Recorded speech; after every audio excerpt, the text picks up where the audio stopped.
Yung heat aging test, iyan yung parang accelerated testing. Kumbaga parang pinoproject mo yung magiging buhay ng ating wire habang naka-install. Kaya isa-subject mo yon doon sa 48HN, sa-subject mo yon sa heat aging oven for 7 days. Katulad niya, may oven tayo dito, sir. Yan yung oven na yan. 7 days. Na ang temperature niya, 48HN, is 136 degrees centigrade. 136 degrees. Wow. Control din yung kanyang hangin. Ibig sabihin, para bang ini-imagine mo na naka-install sa conduit at saka naka-install din doon sa ating kisame na medyo merong may hangin konti. Then, apektado din yun ng hangin na mainit galing naman dun sa bubong ng ating yung yero natin. So, gano'n natin tinetesting yan. Pagkatapos noon, saka natin i-measure ano ba ang tensile strength at saka elongation after aging.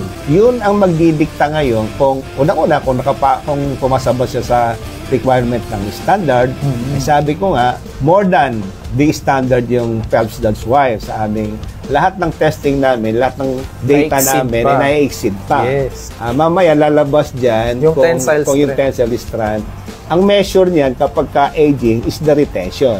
Para bang sinasabi mo na kung 7 days, ito na yung tensile strength, 130% ang kanyang retention. Ibig sabihin niya, noong bago isalang doon sa ating thermal heat aging oven, bumaba siya ng 130%. Ngayon, ang standard niyan is only 75%. So, almost double. So, ganun din naman ng elongation.